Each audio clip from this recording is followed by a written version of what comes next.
Lady Eliza Weatherford had always believed emotions were like sauces, best served on the side, and never allowed to stain the table linen.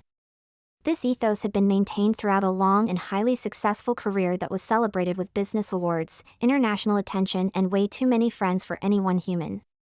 Eliza was 52, a legendary hospitality consultant and cold-blooded perfectionist.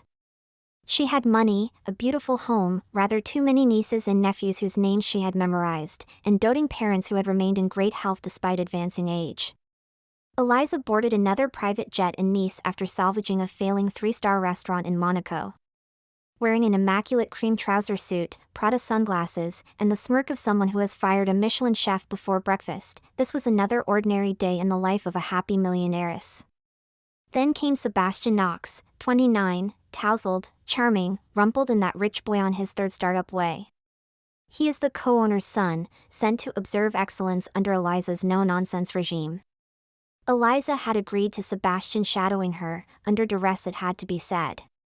He was an Eton boy, all very pleasant but nervous around her, and this, Eliza knew well, would prove to be an irritant. Sebastian spilled champagne on her files almost immediately. He had no idea how to mop the table down as his butler wasn't around and his flies were undone after his last trip to the small room. "I'd suggest you stay out of my way," she murmured, blotting her paperwork with disdain. "But then I'd miss all the chances to impress you," he replied, trying to be amusing and lounging across from her like a particularly well-designed sofa. In Tokyo they visited a restaurant, another part work part pleasure trip. It was a 12-seat sushi temple in Shinjuku. Eliza gave each grain of rice a critique. Her surgical precision in these matters was legendary. Sebastian, undeterred, ate with his fingers after breaking a chopstick on the water bowl. Eliza was forced to listen to stories of boarding school scandal and tech failure millions. "I once caused a blackout across 3 data centers," he says, watching her lips as she sipped sake. "And I once made Gordon Ramsay cry," she replies. "I bet you did. In a good way. Even better." Seb, yes, she had finally come around, had been energized with extreme confidence by the sake. It quite took Eliza by storm. She was laughing at his jokes and became absent-minded with her guard. Before she knew it, there was a massive public school boy snog in the taxi.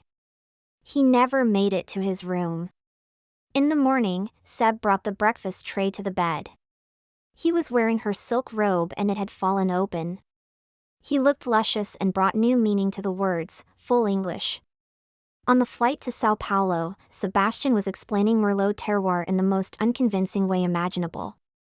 "If you're going to seduce me mid-flight, at least understand the difference between Bordeaux and Burgundy," she whispers, licking red from his lower lip.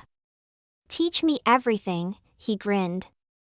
The affair, if 2 nights in different countries count as such a thing, was an ongoing secret. Sebastian was besotted and Eliza became suspicious of her own pulse. "She's not built for this," giggles, texts, jealousy over Instagram likes. Whatever was she doing? Summer madness would have to end come autumn. But a good secret always rises to the top. It leaked to the press. Paparazzi, whispers in private clubs, rumors she'd lost her edge, nastiness on Instagram about Sebastian's mummy issues, criticism about her Botox, cheeks, lips, eyebrows, forehead, it was endless. The board of directors suggested she take a leave. Eliza was furious, but also felt ridiculous. A silly old lady getting sidetracked by a ridiculous notion of self-worth and vanity, a desperate obsession over a hot youth. So she ghosted Sebastian. It was somewhat unprofessional, but affairs of the heart were not in her superpower box. Eliza had blocked his number and thrown herself into work, and she also left the country. Then this, a handwritten letter delivered via her PA. "Dearest Eliza, how I miss you. My days stretch endlessly into a chasm of deep sorrow and it sucks me in. I am not sleeping. I haven't had a hard-on in 3 weeks and I am bereft in your absence. I don't care if I am half your age, and it is nobody's business. We were enriched by one another, we helped each other grow. My breakfast does not taste the same without you. I am slowly dying. Yours forever. Seb X. It was heartfelt, but Eliza was adamant not to rekindle things. That evening was the hardest. She sat at the hotel bar drinking coffee after a martini made her depressed.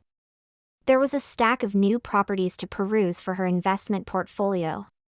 She had successfully eradicated the memory of Seb for 3 whole hours when she returned to her room. But as she opened her door, even the smell of his aftershave returned. And that, dear readers, is because Seb was lounging like a Greek god across her bed. He was wearing her silk robe, slightly open, and irresistibly ready to give new meaning to Eliza's favorite bedtime story. If you liked this story, follow us on YouTube or pop over to thebookofimmersion.com.